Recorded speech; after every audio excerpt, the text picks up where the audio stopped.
Okay, man, we are back. We're back and we are in full force motion. Real estate lunchbox.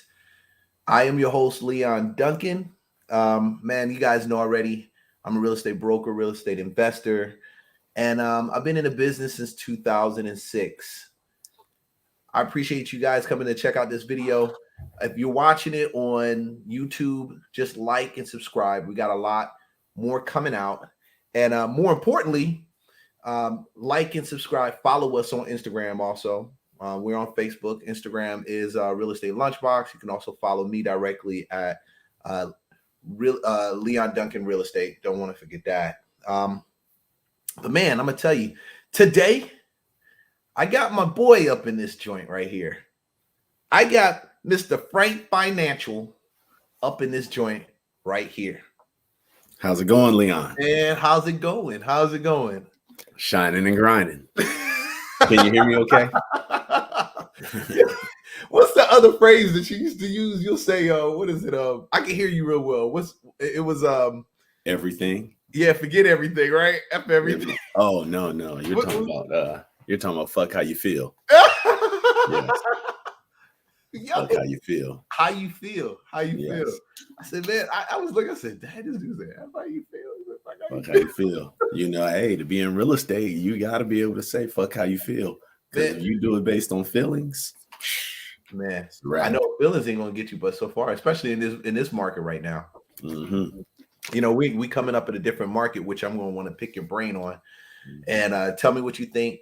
But to add credibility to it, a lot of people don't understand or don't even know. Is people that don't know we're in the Atlanta market, but Mr. Frank Financial, he's in the Atlanta market, he's in the Augusta market. This guy is just looking for deals. And what I love about Frank is he is really an active investor in the market. We're not talking about somebody who has techniques from 2006. We're not talking about somebody that has techniques from 10 years ago. And one thing I love about it is that, Frank, you're an open book. He loves to share what he knows, pick his brain. He's created and built a real estate portfolio. Now, if you were to put a dollar amount to your real estate portfolio, what would you say your real estate portfolio is right now? In a dollar, I would say, let's see, we're at about 2.6 million. Shoot, 2.6 million? That's great. In a rental portfolio. In a rental portfolio. Yeah. So if you were to add up the value of the houses, what would you say? Oh, so that you would say that's the value of the houses? The value of the houses. Let's see. You would have to add on a few more properties. Yeah, you would have to add on what I have in a trust, you know, with the Fam Bam. So we're looking at another 700, another 350. And then I forgot about the trailer park because I don't have that rocking the way I want to. But you bought it. Yeah, we were talking about a trailer park. You bought a trailer park, right? Yeah, I've had it. How many units in it, or is it just 12? 12 units. Man. But it's just sitting on. There's only one trailer on it, right? Well, there's two trailers on it. One that needs to be torn down, and one tenant that's been here since forever, like forever. You know what I'm saying? Maybe 16, 17, 20 years. Who knows? He was there when the U.S. annexed the land. Yeah.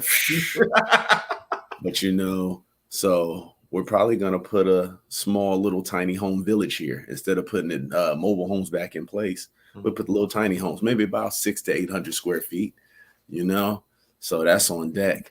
So, you know, to be conservative. You're going to rechange, you're going to rescape that. I'm going to get back to you with that. Go ahead. You were finished. Finished. But to be conservative, I would say we're sitting on about 5 mil, you know, good. As far as total portfolio. And I remember this hit me. I said, man, I'm going to build a $15 million portfolio. I just said, I don't know where I got the number 15. I just said, I'm going to build a $15 million portfolio because maybe the 1 and the 5 just sounds right, you know? Yeah. And there's a lot of work to building a good portfolio and actually finding deals that work in. And I want to talk to you about that also, right?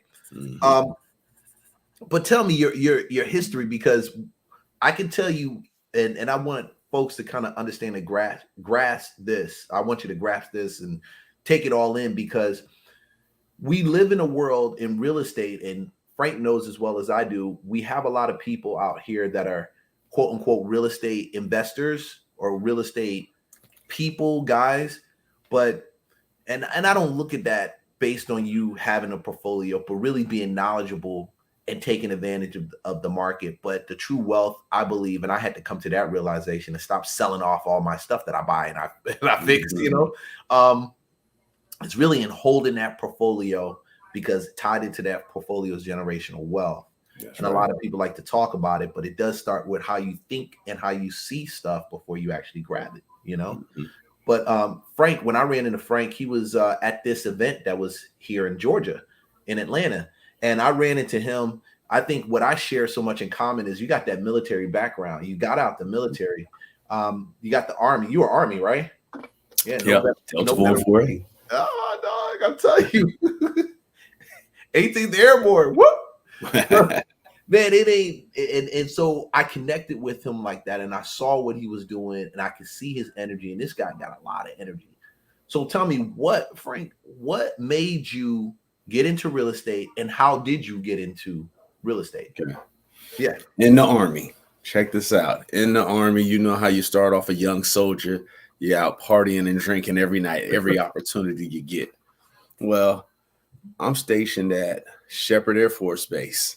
Man, I love that place, but I'm at Shepherd Air Force Base.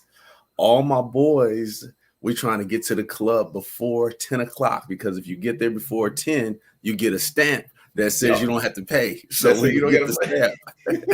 And then we would come back, right? So I got tired of that. So I started going to the bookstore. I would go to the mall, but the mall would close at like 10 o'clock and the bookstore wouldn't close till 11. So while my boys went to the club, I would tell them I got a date. I would go out, but I'm really going to the bookstore and hanging out so they can get to the club, and then I can double back and go to the house. So you just got tired of it, so you just got tired of it. And I didn't want to be lame and tell them, hey, I don't want to go out, because that's lame in the Army. You never say you don't want to go out in the Army. You never say that. Dude, weekends is full of tubs. Yeah. I remember we used to go crack open. We go buy a whole bunch of beer, liquor, and just throw everything in. Rent a hotel room, throw everything in the tub with some ice, and we just party in like 3-4 rooms down. And you don't want to be the guy that nobody can party on the weekend. You're supposed to be partying. Y'all, So, I had to lie. I told them, hey, I'm going out. They knew I was a player. So, I tell them I'm going out. Like, and then I would just hang out at the bookstore until they left. He fought himself abroad. It's like he just fought himself a chick. Man, while I'm at the bookstore, I'm picking up the magazines, the Start a Home Business, Small Opportunities, Entrepreneur. So I'm picking up these magazines, and I look through and I see all these things about, how wealth is made in America. It's either made in real estate or kept in real estate. And then there's all of the ads in there. So I end up picking up Robert Kiyosaki from the magazine. So now I'm in the bookstore reading Rich Dad, Poor Dad. And then so from reading Rich Dad, Poor Dad and going through all that, I gave myself the game to know that I need to be in real estate. Yeah, I'm in the Army. I'm poor. You know what I'm saying? For the most part, I want to be rich. Well, how do I do that? How do you do that? Real estate seems like, I won't say the easiest, but it's the attainable way for the average man. For the average man, you're right about that. And we forget about that. A lot of people try to play the lottery and do a bunch of other things. And I never knock anybody's, how they make their money. Like a buddy of mine said, how you make your money is how you make your money. So I never knock that. But there is something about the average person building it through real estate, which is a lot different. You get to see it bubble quietly, and then you'll turn around one day and boom, it just blow up. That's right. Like we saw in 2020, 21. So you're up there. You're reading through books, and Robert Kiyosaki, I know that's a go-to. Yeah. If you haven't read that book, I think we underestimate the value, the mindset that's in that book. believe it or not, a lot of people haven't read it. I made my kids listen to it on a road trip. We went on a road trip. That's right. So you see the book, and mind y'all, I got my cigar out today. I'm chilling. Frank didn't bring his, but I brought mine. I should have. And I know I got one close too, but I don't want to take it time. Yeah. So how does it go? So Robert Kiyosaki put me on game. And when I got to my next duty station, I used my VA loan, and this was in 2003. I used my VA loan and I bought a property. Then I remember this, you probably remember too, there was a real estate course by the name of this guy named Carlton Sheets. I remember Carlton Sheets. Yeah. All right. So I had that Carlton Sheets that I ordered like years ago, maybe 10 years prior, and I'm going through it. And then the section that stood out to me was that you can make as many offers as you want. All you have to do is put contingent to financing. So you're not stuck into any deals, but he said you got to put in your reps. I believe putting in reps. So I was stationed at Fort Gordon in Augusta. I'm living in the first property I bought. I go out here, and then so I just said, okay, I'm gonna make some offers today. I went to Ellis Street here in Augusta, and then I told this guy, yes, I'll buy the property. It was $19,000, 2-bedroom, 1-bath. I told him I'll buy it. I had no idea of how I was going to buy it. I didn't even plan on buying it. I was just going to tell him it's contingent to financing. I will buy it if I can get financing. But I knew I couldn't. What year was that? What year was that? This was 2003. Okay. 2003 or 2004. I had bought my first one that I'm living in. I used my VA loan, 0 money down. I'm winning.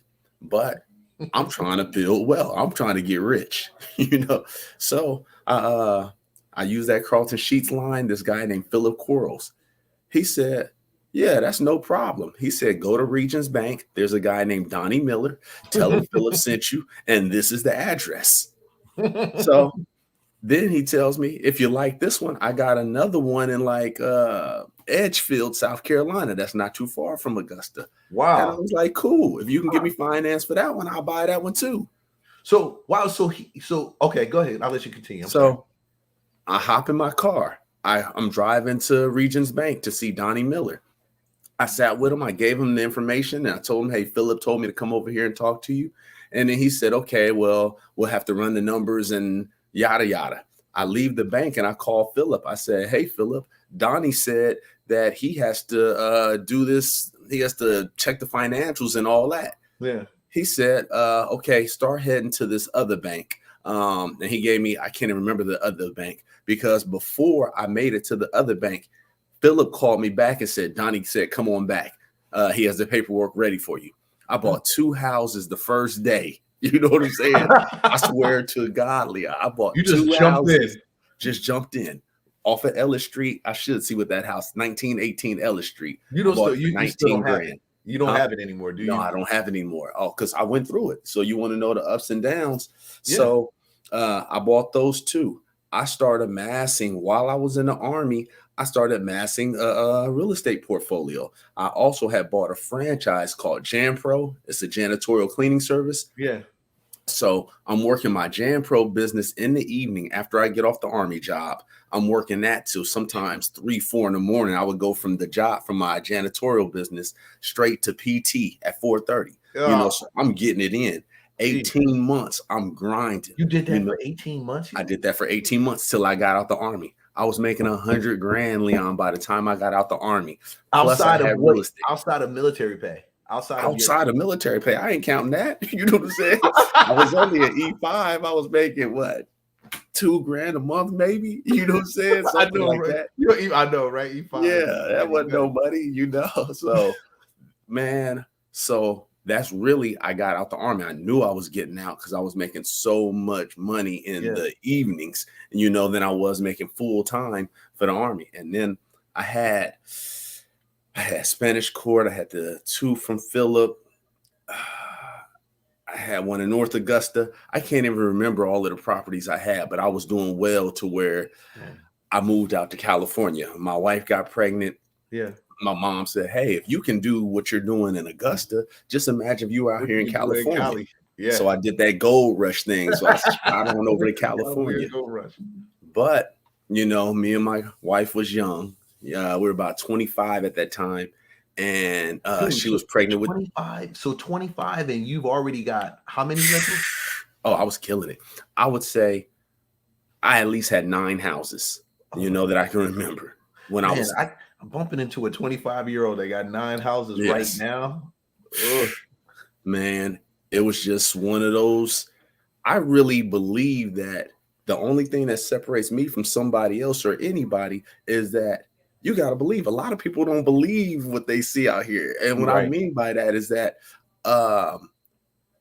let's say you got these infomercials on here and they're trying to sell you something. Well, or network marketing. One or two people may get rich in network marketing. Yeah. Most people ain't. Yeah, That's life. Yeah, I always believe that I'm going to be up here. I may Yeah. not be number one, but I'm gonna gonna be eat. right. Yeah. You know what I'm saying? I'm definitely up gonna be here. in that top You know, 5%. That's definitely. It was that way for me in the military, not in school, but I wasn't trying. But in the military, I realized that I was a cut above other people just because they didn't go as hard as I did. No, You that's know, hard. That's really that's going hard. just really go hard. That's really going Just hard. ridiculous. Yeah. You know, when most people find excuses or they get weak, they want to give up, they quit.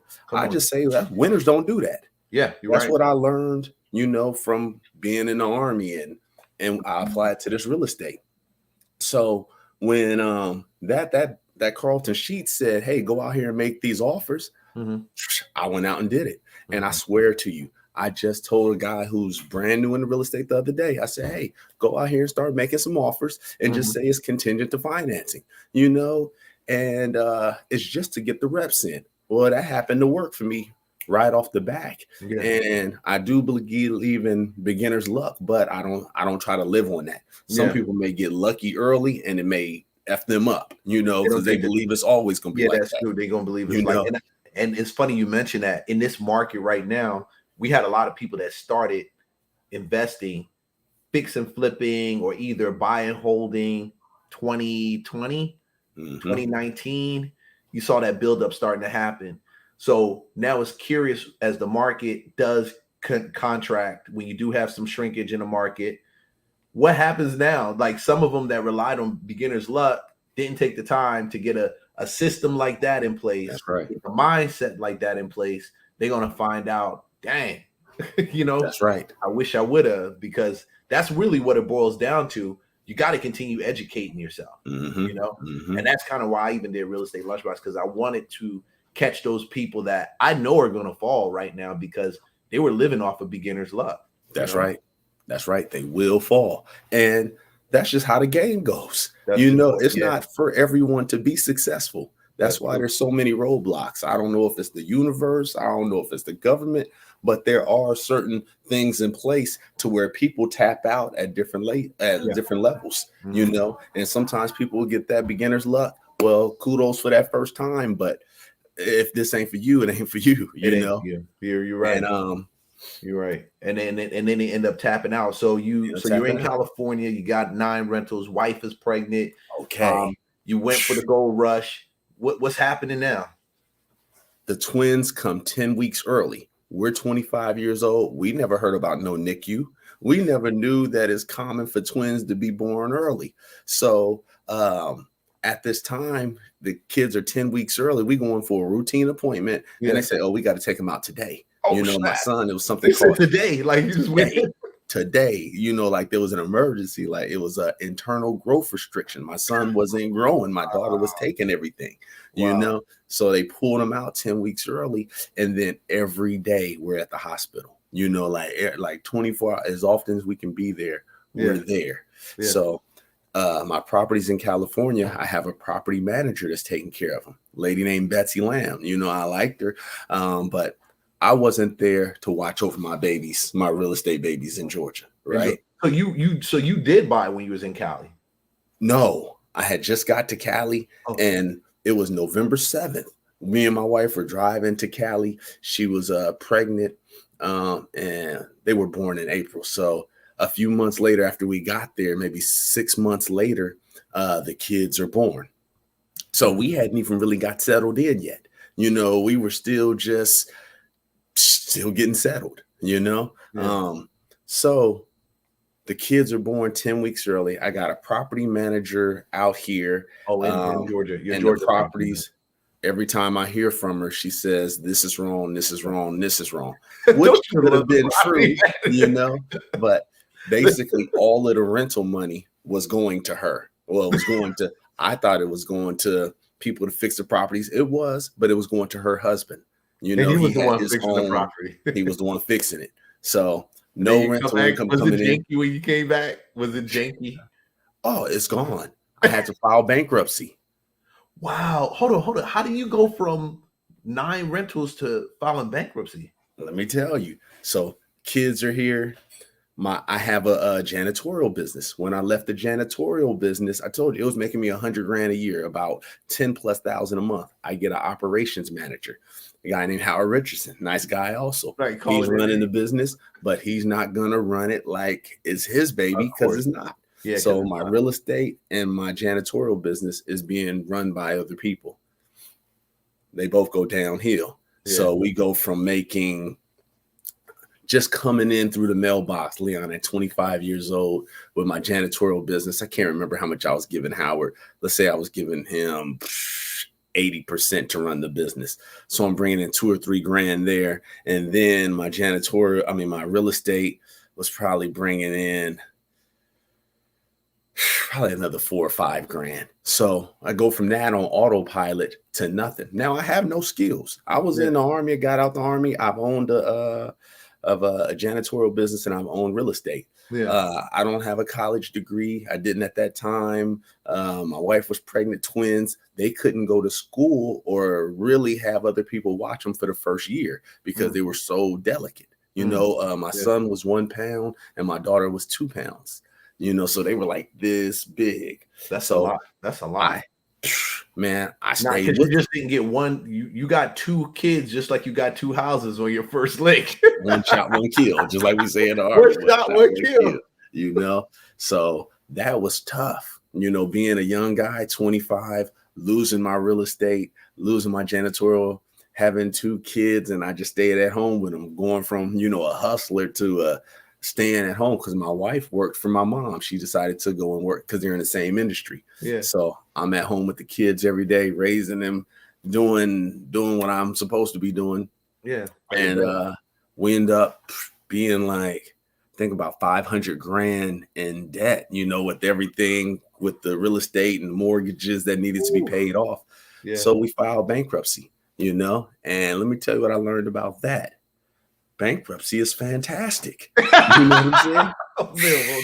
That wasn't too loud. I'm sorry, guys. Oh, bankruptcy, people don't know, you know, they're really kind of wiping the slate clean. You know, we had a chapter 7 and it wiped what we owed off, but we still had money coming in. It may not have been what we had before, but we still have an income coming in, decent money, but with no bills. Yeah.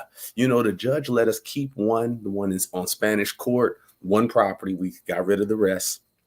And of course, we still had our janitorial business. You really can't do anything about that. You know, they ask you if you have any like gold and jewelry and things you could sell. Of course I don't. You know what I'm saying? I mean, that's what Jiggle tell. I ain't got nothing. I ain't got no furs and diamonds and stuff like that. Right? So it really wiped the slate clean, and it showed us another area that we just wasn't wise to. We are taught in our community, well, bankruptcy is horrible. That's why Donald Trump filed 3 of them, because it's great. Yeah, because restart. Awesome. You know, people say you can't, you have to play the hand you're dealt. Well, not really. Sometimes you can file bankruptcy. You know what I'm saying? It'll get you a new hand. So did you do? I know, like Trump did a business bankruptcy, not so much personal. Did you do personal, or did you do business, or did you do business and personal? At that time, because I really didn't have everything together, it was all just lumped under my personal. So we did a personal bankruptcy, me and my wife.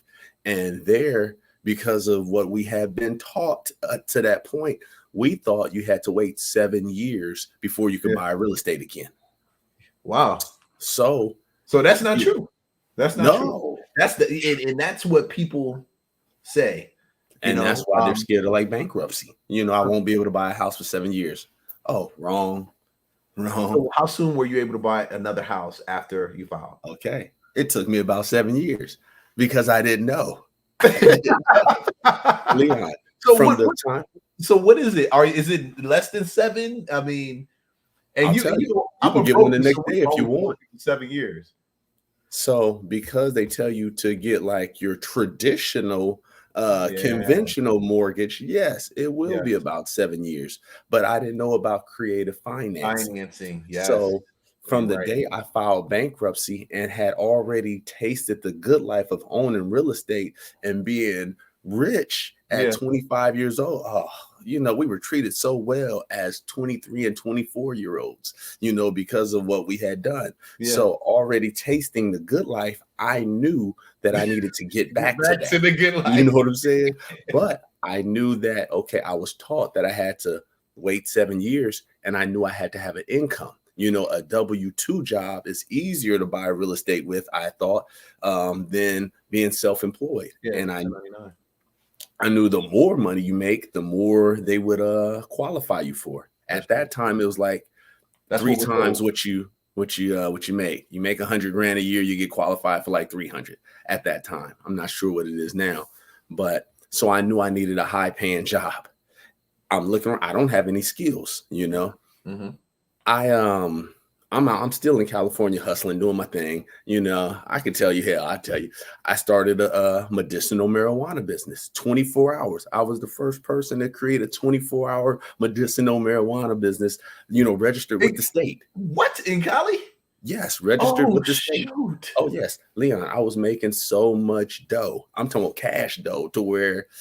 Who files bankruptcy and then opens a medicinal marijuana? It makes sense though. You know why? It makes sense because you're like, listen, you get like 50. I'm gonna get rich and die trying.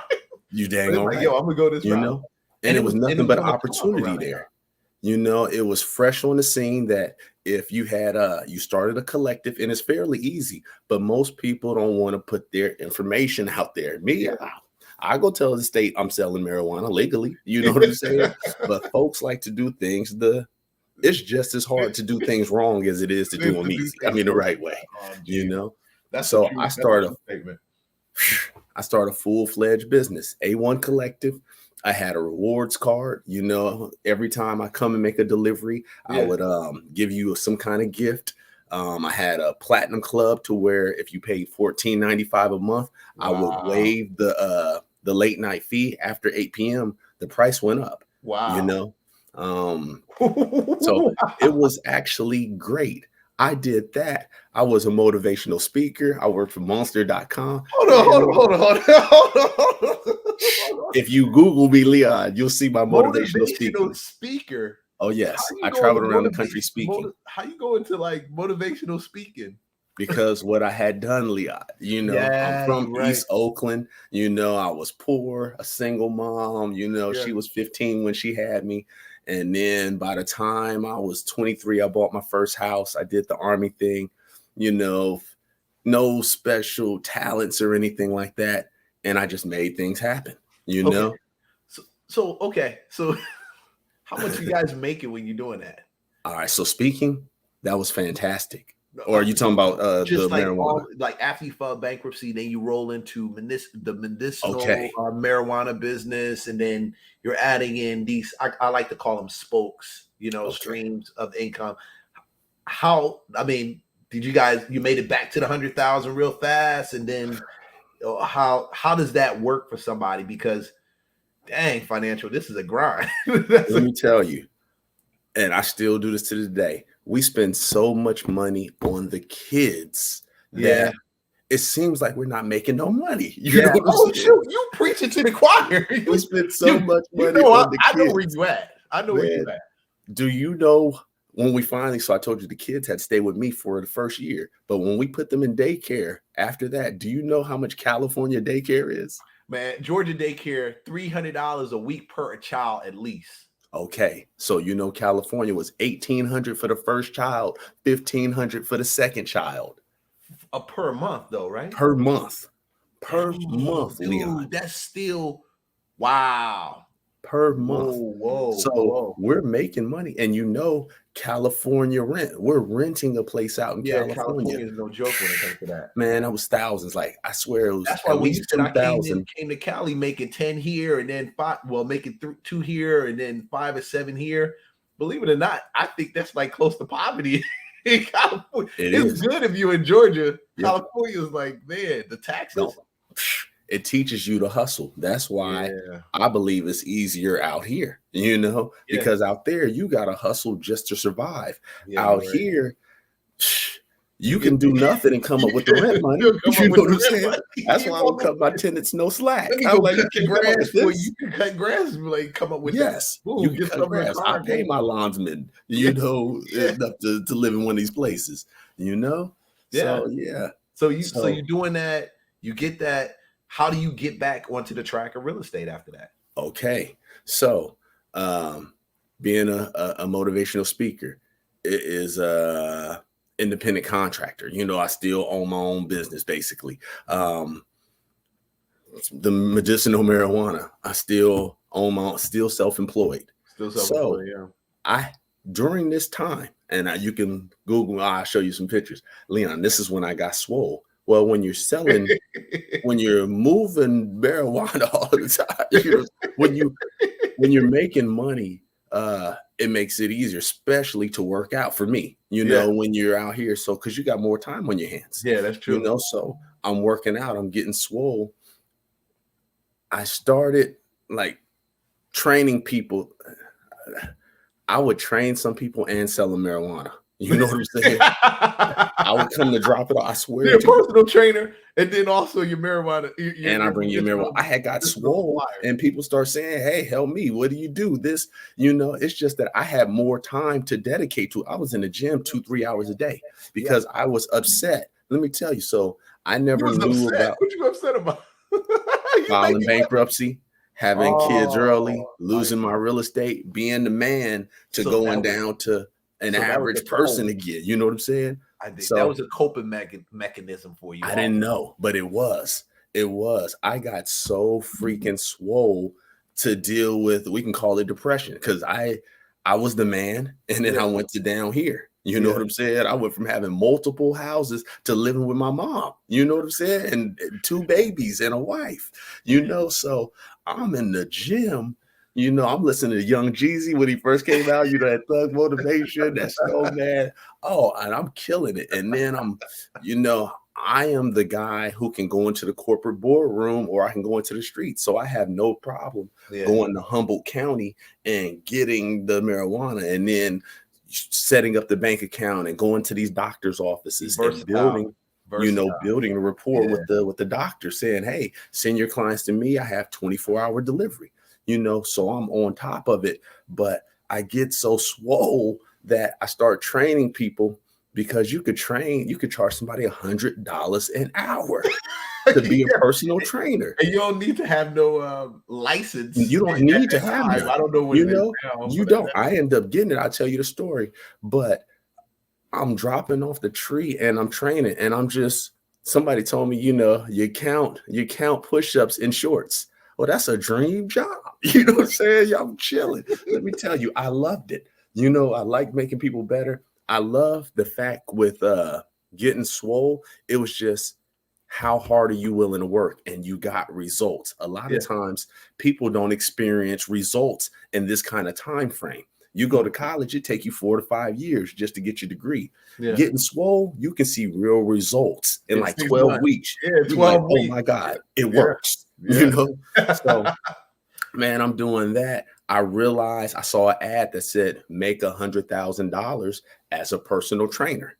So I end up going to this school in Los Angeles, a personal training school. It's called Bryan University. My wife heads back to Georgia. She takes the kids. She wants them to grow up around her family now. They're about 5 years old at this time. So I said, okay, you go ahead and head out to Georgia, get things started. I'm going to go ahead and go to this school. So when I show up there, I can make some money. We can buy real estate again, because I knew that it took 7 years, and I knew I had to have a W-2 job. This is what I was taught. So I wanted to have a W-2 job making $100,000 a year. And I then go down start to this buying. personal trainer school. Yeah. Let me tell you about this. Oh, I'm sorry, Leon. On the way, I'm getting ready to go down to the school in Los Angeles. I'm living in Sacramento. So Yeah. I'm getting rid of some of my marijuana plants because I grow, Yeah. So I have 9, like, I forgot what you used to call them, but they're 9 small plants. Let's see, about Yeah. that big. They're about 12 foot. Not 12 inches. So I'm driving them down the highway. I get pulled over by a damn police officer. And then I'm in a Charger on 22s, all tinted windows. It's beautiful, slapping. Straight hood, love. Had been smoking, me and my boy driving, Oh. So the cop pulls me over, and then he was like, "Hey, you may find this funny, but do you know I pulled you over?" I said, "No." He said, "The marijuana plant's in the back." And I told him I was Franklin Brown. I own A1 Collective. This is what I do. I had my paperwork and so forth. I'm explaining because it's still kind of new at this time. Yeah. So he calls for backup. He's calling the tow truck. Wow. And while we're there, me and my buddy, we were in the car. While we're on the road, he noticed that me and my boy is swole because we just work out all day. Wow. And then he starts talking to us about CrossFit. Wow. I'm talking to him about, hey, I had this business, but I'm moving to Los Angeles to go ahead and pursue my goal as a personal trainer. And then I had never heard of CrossFit, but when I say, Leon, I was ridiculous. I was swole, to where people would talk to me, people would want to take pictures with me and so forth. So we really, on the side of the road, we built that rapport. Yeah. They end up letting us go, letting me take my plants. I had about a half pound. And I just, I'm glad I didn't get shot, glad I didn't go to jail, none of that. But, I knew what I thought I knew about the law. I told them everything I knew. They called it in. We sat there for about 45 minutes. And in doing so, I learned about CrossFit. I head down to Los Angeles. I get to go to this school. I get the post 9/11 VA benefits. VA bill. So they pay you. Yeah. They pay you BAH for the area you're in. I'm in Los Angeles. Yeah. BAH for this E5 BAH. It was like $1,800 that they're giving me for rent. Wow. Plus, they took care of the cost of the college, which was like $25,000 for the 18 months. Plus, I was able to get the student loans because, I know what to do with money when you get it. I'll get these cheap student loans, but I'll go and invest it. So I have my marijuana business. I'm still doing it lightweight. I'm growing up in Sacramento. I have to drive at least 2 to 3 times a week to go check on my plants. Up in Sacramento, it's about a 6-hour drive. I'm doing that. I'm going to school. And I think that's about it until I start going to CrossFit. I'm a CrossFit beast, Leon. I'm a CrossFit beast. At this time, this is a coping mechanism. Your coping mechanism. Yes, because I'm still at the point in my head, I'm willing to die for this. That's how hard I was working, to where nobody could really outwork me. I ended up getting a CrossFit affiliate membership. At this time, you would pay $3,000 and you could open up your own CrossFit. I partnered with a boxing gym, LBC Boxing, right around the corner from VIP Records, where they had the vigil for Nate Dogg, right across the street from Long Beach Poly, where Snoop Dogg went to school. This is where my gym was in Long Beach, So I have a CrossFit gym. I'm going to school. I wasn't moving tree as much as I was when I first got there, and my family's in Georgia. So that comes to an end. I end up moving to Georgia to join the family. I get here like November 7th for my wife's birthday. I started looking for a job. Lifetime Fitness, I put in highest paying gyms around here. Lifetime Fitness here in Atlanta is a high-end gym, and when I went in there, they also say you can make 6 figures at Lifetime. So I went to Lifetime, I applied, I went in there, and of course I blew them away. And let me tell you guys, the reason I'm telling you guys what I did is because it's just a different level of operating. Most people are going to go in there. They may have a resume. I'm coming in there with my resume in a folder. I have my business cards from when I owned my CrossFit in Los Angeles. Yeah. I know all my information. Some people don't even know their social security numbers by heart. Some of them got to look at different things. Let me tell you. And the reason I know this because they asked me, for my social, and I gave it to them right off the top of my head, and they were blown away.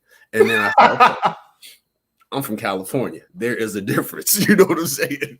Because you should know your social like this. You should know your social. You should. You know, but that is just a. All y'all that don't know your social, you need to learn it right now. Yes, you should know your social, you know. Know your social. But obviously, if they're impressed, the people that's doing the hiring for this $100,000 job I'm trying to get, and I know that, okay, well, people operate at, there's different levels. So you have to look, you can look around, especially going into the gym, you can look around and see who's the hardest working. Yeah, that's true. That was always me. I would go in there and see who's working the hardest and try to kill myself. But the results came, you know. And if you apply, I learned how to get rich really from the gym. Because if you apply that same work ethic, that you will work harder than anybody else, that's true. You're gonna end up with some property. You're gonna end up with some property. You're gonna get what you want. When I met you at the house jerk, a lot of people, I thought everybody had owned real estate in there. I go in there, I find out I'm like one of the only people that's in that damn thing own it. Yeah. I thought I'm about to go in there and learn from them, when really most people are just talk. I'm the leader. You know, I began speaking there. Yeah. So it let me know that, okay, and I teach my kids this, it's just knowing you have to go harder than everybody. If you think it's supposed to be easy, or that because this person did it, oh no, because this person got away with doing something and they made it. Oh no, I just don't. It's always going to be hard for us. It's always going to be hard. And you figure there is a, like even now, I keep going back to now because I kind of see like the residue of what it was in like 08, 09, market drop. You got people dropping off. Now, I'm not saying this is like that, but don't take that out what I'm saying. I'm not saying that. But still, you still have friction in your momentum and growing your portfolio. That's right. And I got a couple perspectives to that, but that mindset of just like, forget it, I'm not going to be the one that quit. That's you right. really need that mindset in this business, because shoot, I know you could wake up at night thinking about you wake up in the morning. I've woken up in the morning, first thing I would say, thank you, God. Yeah. What am I going to do about that? Yeah. That's the first thing you think about. That property, you thinking about that deal, you think about that flip, you thinking about what's coming down the line, you think about your appliances, you thinking about how am I going to get this and get this done, how am I going to refinance, are they going to get back to me, are they going to get back to me in enough time for me to get the money to close this deal? Yes, right. So those different things are there, and a lot of people like to talk about it, but they don't understand part of it is you got to have that mentality of, I'm just not going to be the person that quit. Like everybody else is going to fall, but it ain't going to be me. And in the course of all of that, I'm going to learn and listen to as much as I got to with content that'll keep me built up. Man, it's a book I'm listening to right now. I did this whole book in a day, probably a day. It's called The Power of Your Imagination by Andy Womack. And I'm like, this is bananas how that helps you. One, it helps you in the gym, because when he was talking about it, I said, dude, you got to see yourself lifting that weight. But then also you got to see yourself lifting that weight when you in the real estate side. Sure do. A lot of people, I don't think, see themselves. They say they want to be a real estate millionaire. They say they want to do that, but they don't really see themselves there and solving the problems and walking in it. Let me go see my house today. Let me just do a property run and take a look at all the properties today, you know? And they don't see themselves doing that. And it's interesting. If you don't see yourself, just like if you were lifting, my trainer would say, he'd say, big chest, big chest, big chest. And then you got to see yourself. If you don't spend time even doing that or building that inner image, you ain't going to go hard. Like, you ain't going to go hard. You ain't. You're going to fall off. You're going to faint. You're going to whine. Because there's always something to whine about in this business. It's always something. That's my other saying. It's always something. And when you get cool with it, when you're okay and knowing it's always going to be something, that's where you can get through it. But if you think that it ain't going to be something, you will drive yourself crazy. Man, you know, it's a life full of that. So you back, Lifetime Fitness. How do you go to owning so many pieces of property? Okay, this is beautiful right here, because I'm at Lifetime and I'm killing it, because all I do is apply what I've learned. So as soon as I get there in November. People are taking off for Christmas. Mm-hmm. I'm not taking off for Christmas. I'm brand new. So I'm training anybody who wants help. Yep. People asked me to train their clients while they went on vacation. They did that. I showed their clients what I did. They felt that they had been cheated. A lot of times trainers won't push that hard because they're trying to keep you. They want you to stay in your comfort zone so you keep coming. Me, I tell my clients, if I'm doing my job right, you won't need me forever. You may need me for this first 12 weeks to get you rocking. And then after that, you can do this on your own or to some degree. Long story short, I end up getting everybody's client that I train, and at Lifetime, they charge $100 an hour, $99 an hour for personal training.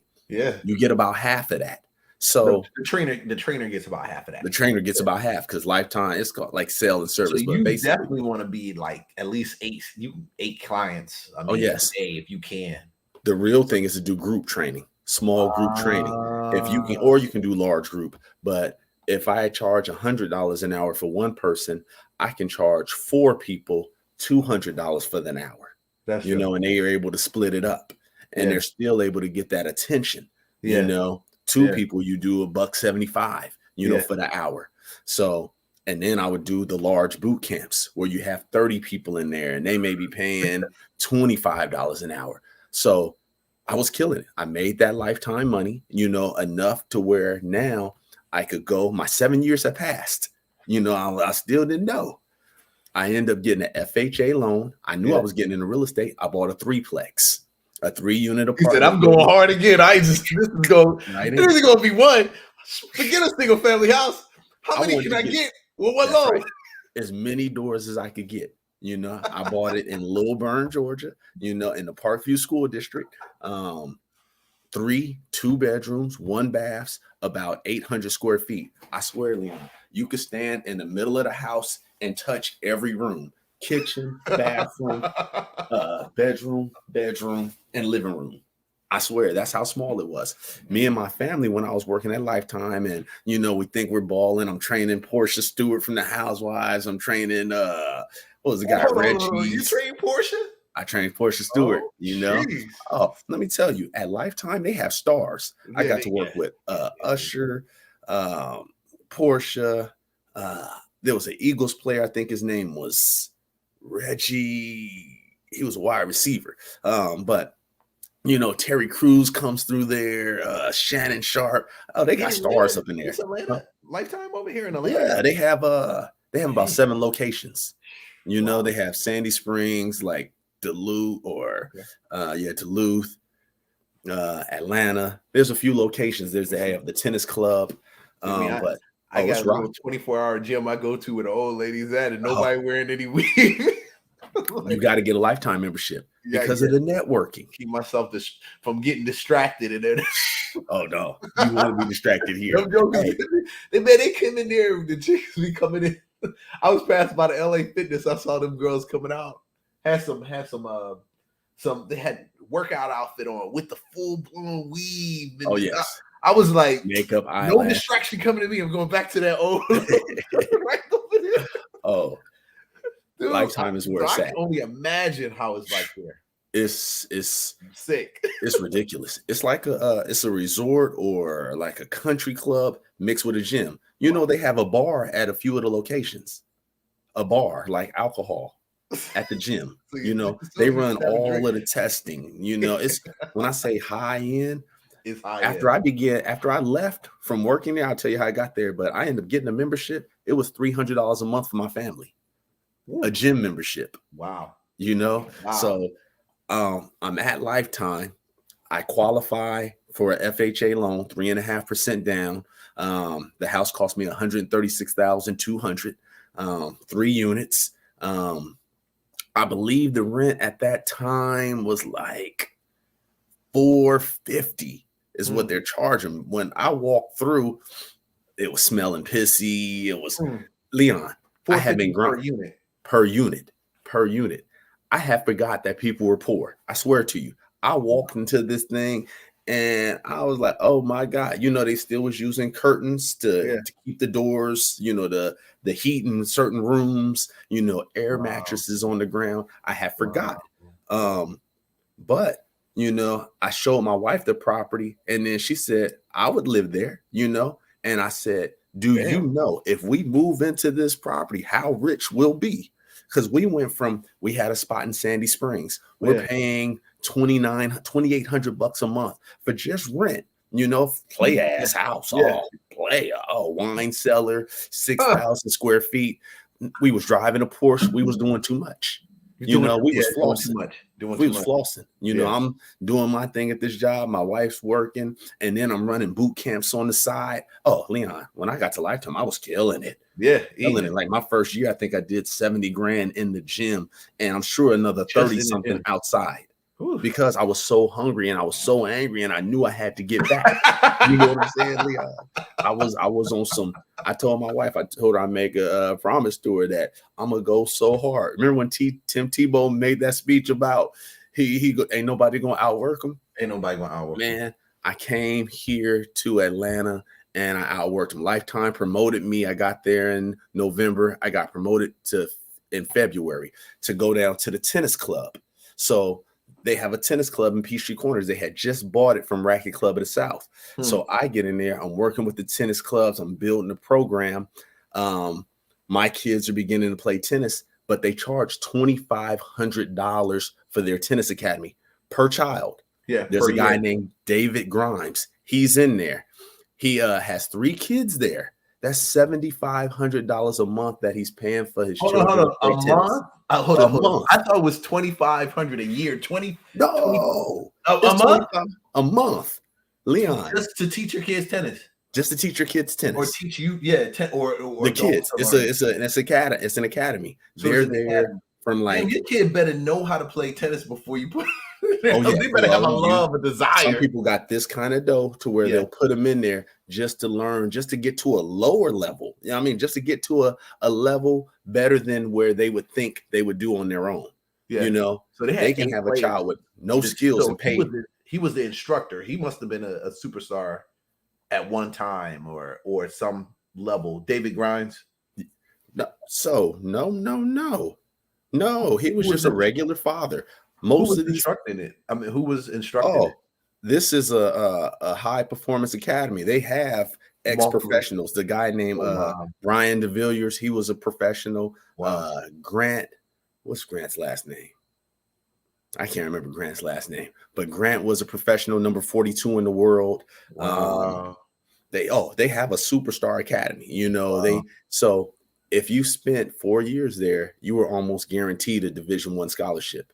We didn't have any kid who spent 4 years or better there that didn't get a D1 offer. Dang. So it was rocking. So it is money well spent, especially if your child has the academic background to go with it. Because your daughter plays tennis right now, right? Oh, yes. She's what, 14, 15 or 16 now. 16 years old. Yes. So that was her introduction into that tennis space right there. At 5 years old. That's why she's so good. And that's because I'm there, I'm training, I'm going so hard to where I get this promotion, expose my children, but it also exposed me to rich. Lifetime has rich mofos. The tennis club, tennis club. At $2,500 a month. Shoot, that's just for 3. That's just that. Plus there's everything else that goes along with it. The traveling, and so. I asked David, how did he make his money? He told me in real estate, and then he's telling me about some of the deals. And I told him, hey, if you come across any more deals, let me have it. Let me get one. I'll buy it from you. Let me get one of them rolls. Yeah. He told me no. He said, you get the deal and I will buy it. You know what I'm saying? So I found out about the wholesaling, I found out about wholesaling. Whoa. So that's how I met you down at the house jerk, because before then I had my 3-plex. I didn't know how I was going to get more properties because with the W-2, you can basically buy one property, FHA or VA, or with the low down payment. Yeah. But then the next one, you have to buy it as an investor. It could be 20 to 30% down. So the great thing, I did cut my overhead by living in a threeplex and stacking this money up. But I'm really stuck on how can I buy the next property? He told me about wholesaling. I Google it, and now I'm learning about creative financing. What year was that? This was 2015. Wow.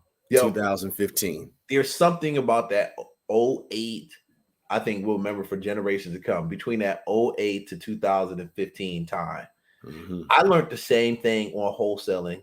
It was with the guy, his book was Dean Graziosi. Is it pronounced right? Graziosi's. Yeah, I think I got it. Dean Graziosi. Man, I bought both of his books and read both of them cover to cover, just on wholesaling and creative financing.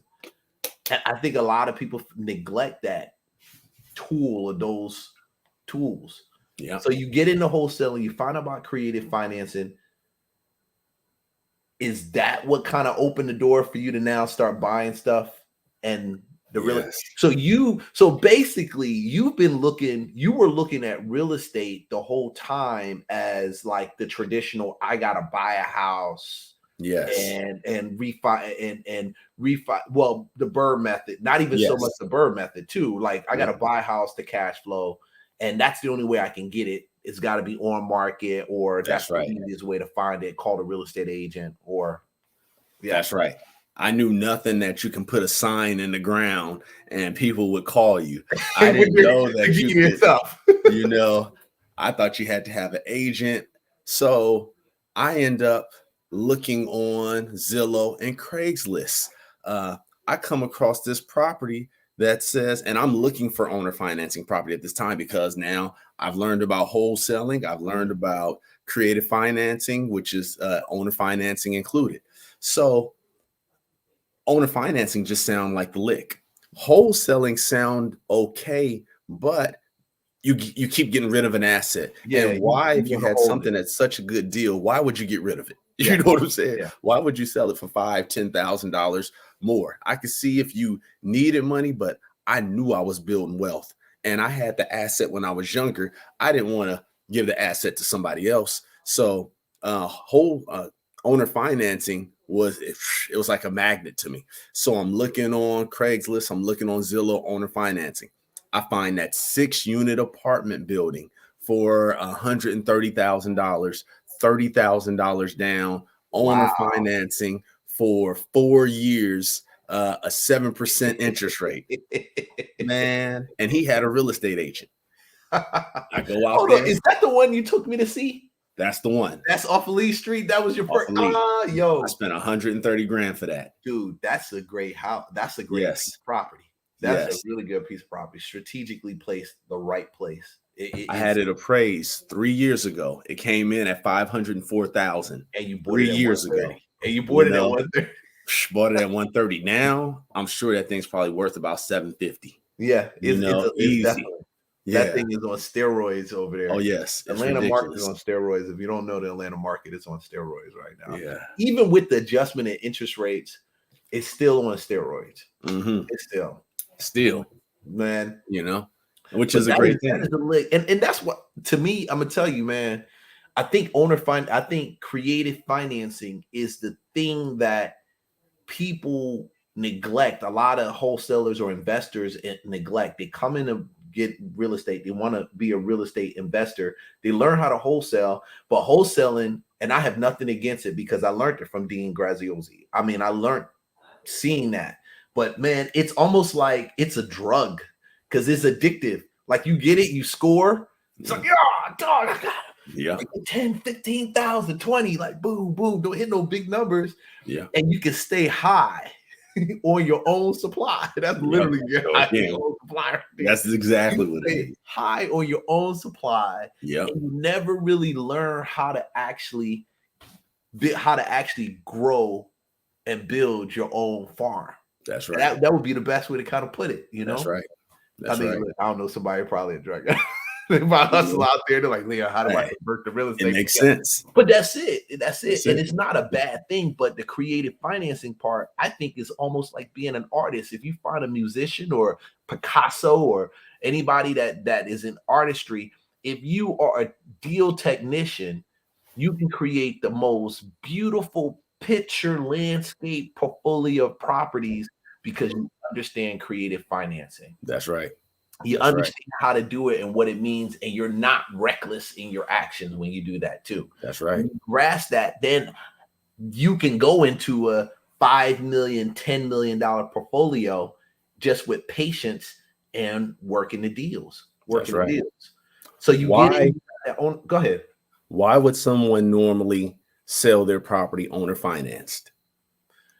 Multiple reasons. Let's say they own it free and clear and they want actual monthly cash flow. They don't want to sell it, but they want to make monthly cash flow. People think that's crazy, but that owner finance I showed you, the one that I bought, we were joking the other day. We didn't even do a loan application on him.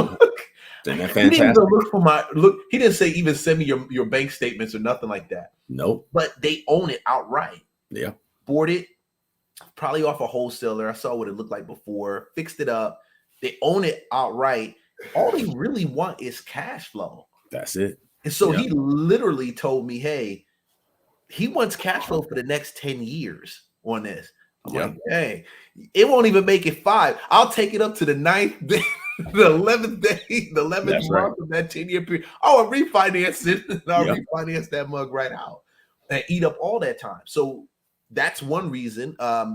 Second, man, I felt like that's one of the biggest reasons. They want to have a play in the asset, and they want cash flow. That's what I find is really those two. They want that cash flow. They're a smart investor because I would do owner financing. I would let someone, if I was to sell, if somebody came with the right deal, I would let them pay me monthly and then 5, 10, 15 years, cash me out. It's like becoming the bank. Yeah. And then the second is their property probably can't sell on the conventional market as well as something else that's already taken care of. They probably have problems that it takes an individual to come and solve those problems. That's true. The guy that I bought from, he was a slumlord, No, he couldn't just put that on the market and people get a conventional loan. There was too much damage, too much delayed maintenance that needed to be taken care of. It would run him a certain amount of money. It would run him more than he either could pay or wanted to pay in order to bring it up.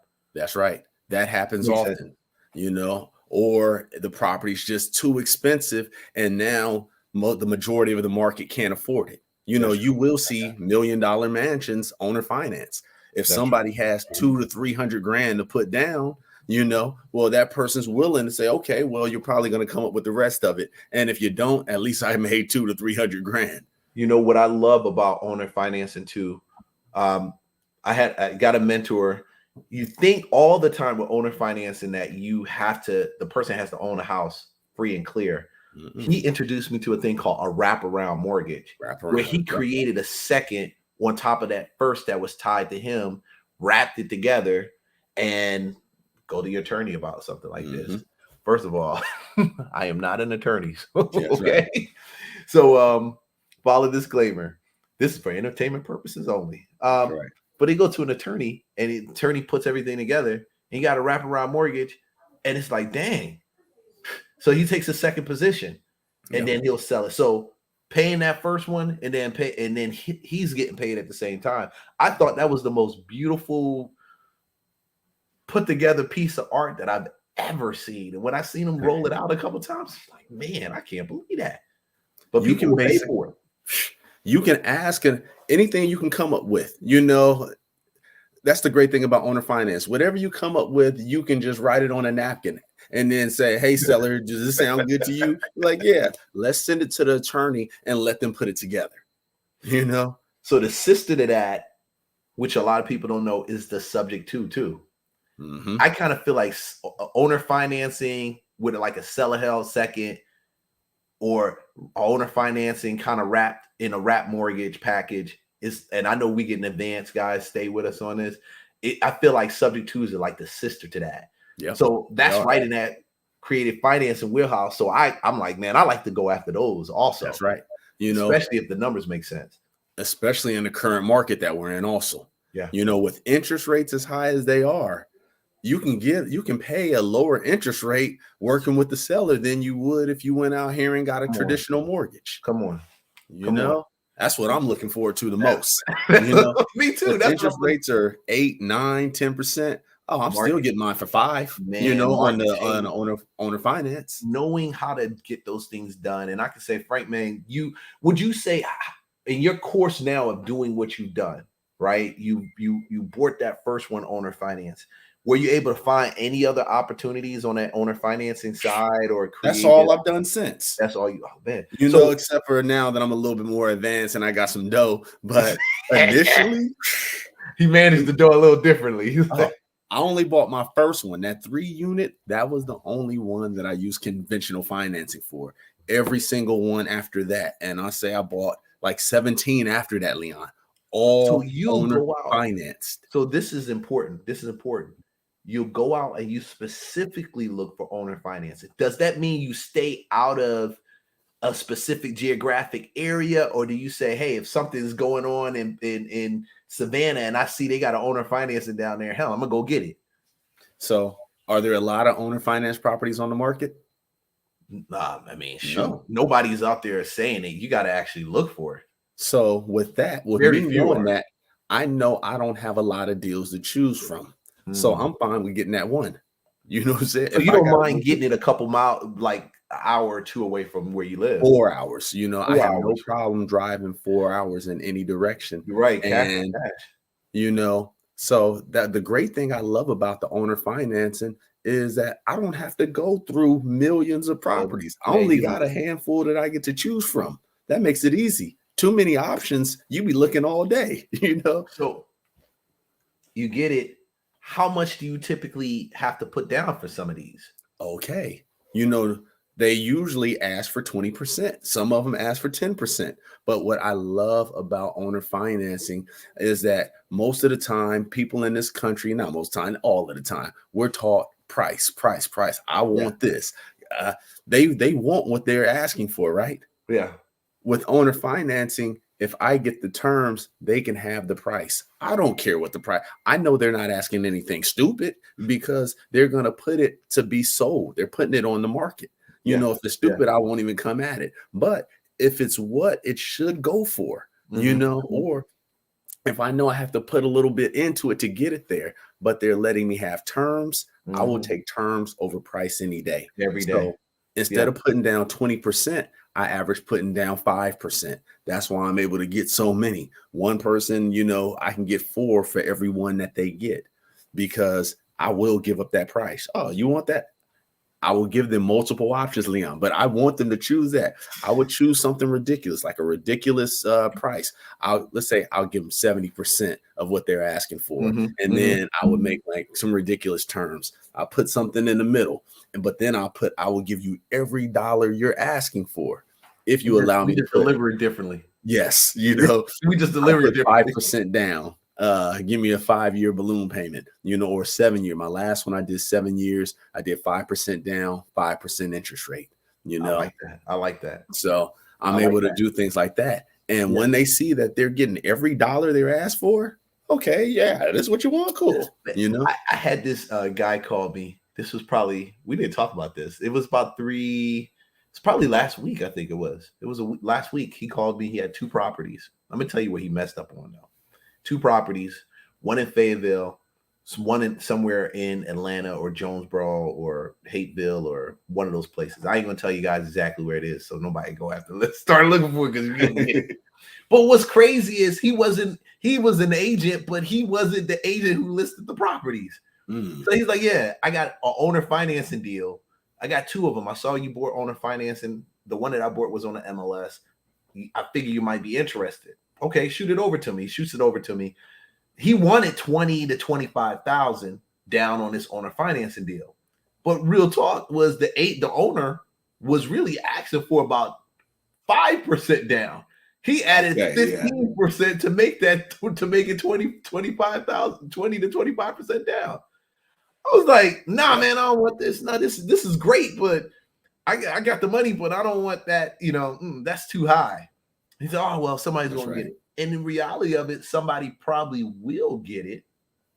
Somebody probably will get it in reality, but being the way Leon Duncan is, I looked at the addresses online and I said, listen, I got the agent name right over. I'm call the agent. You ain't got no contract. It's still active on the market. Y'all better be careful when y'all bring this stuff to me right here. You might get cut up out here. You don't know how to even structure the deal the right way or present yourself in the right way. And he was like, yeah, I got to eat. I'm like, okay, cool. Yeah, and I'm glad you said that. Because the one who owns that one. For like the wholesalers, I had someone try to wholesale my property that I own. I said, hey, bro, I own that. I see you on Zillow trying to sell my property. So future investors, current investors, be aware that sometimes somebody may come with a contract like they own the property or they're wholesaling the property, and they don't. They take off what you do. They don't. And creative finance. So you would say right now, most of your portfolio was originated through the creative financing. Yes, it was. Segment. That's it. I'll say that's how I got rich. That's how I was able to quit my job. I started in 2015, and then by 2017, I had quit my job. I had $50,000 coming in through the mailbox from rent every a year. Just from rent. So I was working at Lifetime, doing 70, and then outside I'm doing about 30. So I'm making about 100. Then you got the taxes and all that. Yeah. But I was working every day. And I'm talking about from 5 a.m, I would leave my house, and then I'm not getting home till 10 at night. This is like, when I'm saying hustle, I'm working on the weekends. I'm doing everything. Yeah, getting that 50K coming in, and you're doing 70, you get 50 coming in. A lot of people don't understand. If you can do that 50, put in the effort to make 70. Stop doing the 70. That's right. Focus on what got you that 50. You know what I'm saying? And double up and triple up on that 50. Man, because I quit my job. I quit my job, and then I start living. Life. My daughter's so good now because I was able to train her. I pulled the kids out of school, Leon. Yeah. Once I got that dough, homeschool for the kids. I homeschooled them. They were around 3rd grade at this time. Now they're sophomores. They ain't been to school since. Well, my son just started school, a public school. They have gone to some private things and done some, different programs. But I pulled them out of your traditional school so I could teach them. I wanted them to learn what their teachers was asking me to teach them. You know what I'm saying? There's real estate. The teachers coming to me, trying to figure out how they can get out of their jobs. Can you teach me how to find a house with no? That's right. What we don't realize, oh man, it's so much opportunity in real estate. So many opportunities in real estate that if you get locked into that, I'm going to buy a house and I'm going to get a mortgage, because I know a lot of people come to me and they say, yeah, I want to be a real estate investor, man. I'm looking for a lender that'll loan me. Like, no, you don't need that. You just need to grind to find the deal. That's it. And the type of deal that you want. So check this out. How do you say, just if you give a nugget to everybody listening, I know we're over an hour right now, but when it gets that good, I just like, I can dig it. Can you give one way that you use to find creative real estate deals? Yeah. I promise you guys, and let me see if I can pull something up right now. I go to Zillow. I have found the first one. The one I was living in Snellville. I'm not sure if you ever came out there. I found that on Zillow. It was on Zillow 6 days. The owner only wanted 10% down. He was asking $117,000. That house, I just had it appraised. I did the refi. $291,000 is what it's worth. I bought it in 2017, owner finance. I put down $11,400. Where'd I get the $11,400 from? I've been investing in real estate. So the money just starts to come in, especially when you're not tricking it off. So I would say if you have Zillow, I tell people, everybody I know, you should be on Zillow as much as you're on TikTok, Instagram, Yeah. Facebook. Yeah. You know, there's a audio book. I listen to audiobooks, but there's a audio book on Zillow. I downloaded that thing. I tell myself I'm a Zillowologist. You know, I find deals. You go where the deals are. Oh, yes. And you learn it. You learn how to use the tools where the deals are. That's right. You know, I'm gonna so you go to Zillow. You're gonna basically do a search tool for owner finance. Owner finance. I'm about to type it in. Owner finance. It already knows what I want to say because that's what I'm looking for. There's 13 results. Okay. On those 13, there's a lot of land. Land a lot of times is owner finance. I'm not sure if you guys can see this one, but here's and I'm in Augusta. It's in a cheap area, $41,500. 3 bedroom, 1 bath, 1,000 square feet. That's why I'm up here in Elite. I'm coming to get it. Oh, yes. That's why I'm up here in Augusta. Yeah. Because I'm going to buy so many of these. Now, I'm only getting brick. I'm not buying any of the siding or anything. I don't care. I want all that. You know, these right here, they just cash flow. And yeah, that's it. All I care about is the cash. I want that. Tell them I'm coming to get it. Send me that ad. Let's go. There's more. And that's, let me see what the owner financing, what the ad says. Because sometimes they will say no owner financing. This one doesn't have anything. It says seller's financing fell through, so that's why it's back on the market. So that one may not be on. That's not owner finance. But let me see if I can find one. Let's see.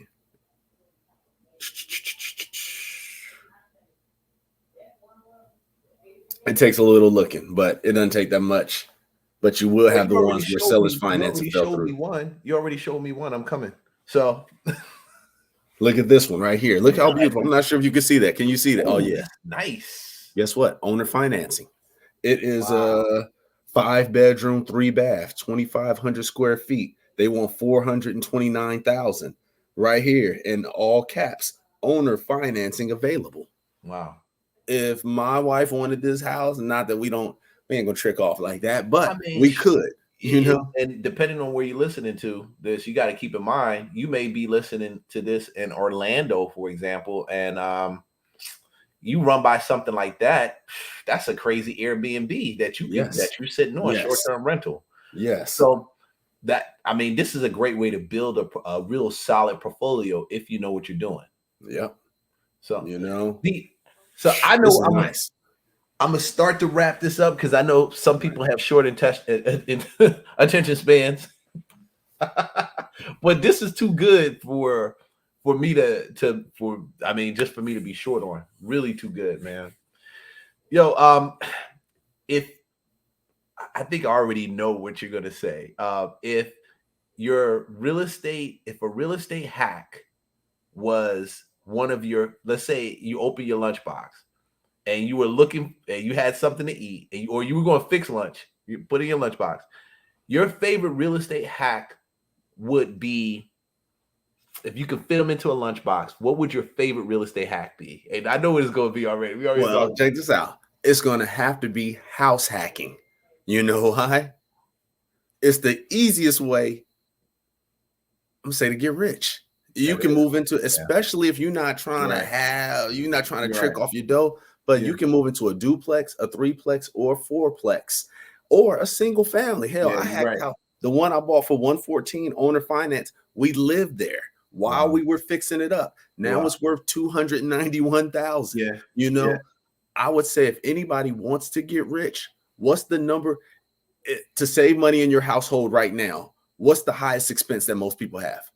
It's going to be your mortgage. I mean, it's your rent or your mortgage. Yeah. If you cut that, can you get rich? You can get rich. There's plenty of money that you can flip. So if you have a $1,200 a month mortgage or $1,600 or $2,800 like I was paying, well, it's easy to get rich when you got hella dough. When you got 12, 14,000. I'm gonna throw this out and then we're gonna wind this up because y'all hear this only one place. I was talking to my brother-in-law this morning and he said, man, I'm approved through Divvy and I want to get a real estate property. And you guys don't know where Divvy is. He said, I want to get something that's cash flowing. Divvy will buy the house for you and you go live there. You don't have to go get a loan. You get it right through. So it's like lease to purchase. Yeah. I'm like, dude, why don't you buy a duplex because Divvy will pay for it. You're going to turn around. They give you 5 years, I think, to do it. Yeah. And then just let the other side just pay Divvy's bill. You make your money. And now you can go ahead and turn around and either turn that, you can turn into an Airbnb because he's in Savannah or he's in that Savannah area, not too far from it. You turn an Airbnb, or guess what?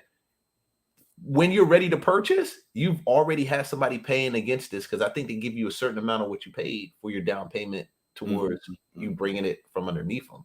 Yeah. I thought, I was like, dang, if you're smart, you can go ahead and do that. That's right. Yeah, that man. Any single person, college student, hell, if married people. The reason why me and my wife are where we are is because she said I would move into that triplex. You know, if I was single and I did it, I'd be fantastic. But to get your wife to do it, if she goes along with that, we cut our overhead. Amazing woman. That's an amazing woman. She said, listen, we're going to clean it up and get it right. And we're going to make, that's an amazing woman. Heck, it's, and that's why if you're going to have a teammate, before you even get married, this is one thing you want to know. Will you be willing to house hack? Will you go ahead and work this dream? Because it's easy to do. 2 people, I've done that. I used to teach this. You can work at McDonald's and buy the house that I had, that 132,000.